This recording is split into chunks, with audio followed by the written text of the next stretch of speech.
উপজেলা ও পৌর ছাত্র দলের পক্ষ থেকে বর্ণাঢ্য র্যালি শেষে পথসভায় আমি গোলাপগঞ্জ জাতীয়তাবাদী পরিবারের প্রত্যেকটি ওয়ার্ড এবং প্রত্যেকটি ইউনিয়ন নেতৃবৃন্দকে ধন্যবাদ এবং কৃতজ্ঞতা জানাই। আপনারা অক্লান্ত পরিশ্রম করে জাতীয়তাবাদী ছাত্র দলের প্রতিষ্ঠাবার্ষিকী পালন করার জন্য অক্লান্ত পরিশ্রম করেছেন।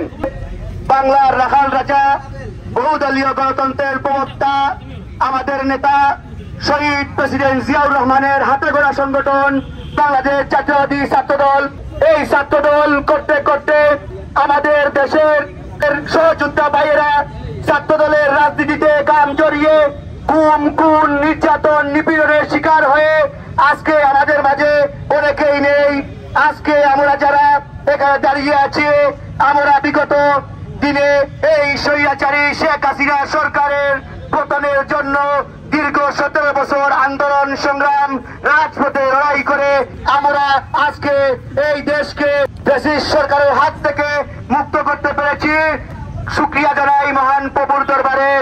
প্রিয় ভাইয়েরা আমার, আপনারা 2-3 দিন আগে লক্ষ্য করেছেন আমাদের কোটি কোটি ছাত্র নেতাদের, ছাত্র নেতা কর্মীদের হৃদয়ের স্পন্দন আমাদের বাংলাদেশ জাতীয়তাবাদী ছাত্র দল কেন্দ্রীয় সংসদের সংগ্রামী সভাপতি রকিবুল ইসলাম রকিব ভাইকে নিয়ে আওয়ামী বেশিবাদী মিডিয়ার দূষর বাহিনীর একজন চলচ্চিত্র চালনাকারী আমাদের ছাত্র নেতা আমাদের ভাইকে নিয়ে ছাত্রত্বের কথা বলে আমি আজকে এই প্রতিষ্ঠাবার্ষিকী র্যালি শেষে পথসভা থেকে আমি স্পষ্ট ভাষায় বলে দিতে চাই, মেকআপ এসির রুমে বসে মেকআপ লাগিয়ে কথা বলা আর রাজপথের রাজনীতি সফল করার মধ্যে আকাশ পাতাল যাবে না।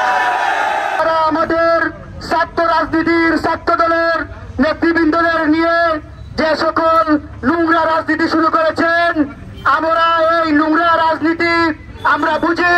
আমি আপনাদেরকে আজকে গোলাপগঞ্জ চৌমুড়িতে দাঁড়িয়ে আপনাদেরকে স্পষ্ট ভাষায় একটি কথা বলতে চাই, আমরা বাংলাদেশ জাতীয়তাবাদী ছাত্র দল আমাদের শুরুই সংগ্রাম থেকে শেষ হবে সংগ্রাম থেকে। আপনারা আমাদেরকে কোনোভাবে হেনস্থা করতে পারবেন না।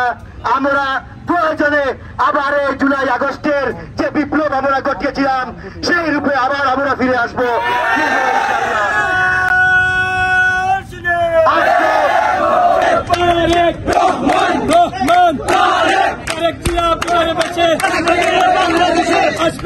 বাংলাদেশে লাল সবুজের পতাকায় তোমায় দেখা যায়,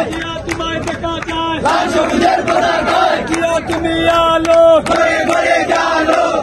আমার চেতনা।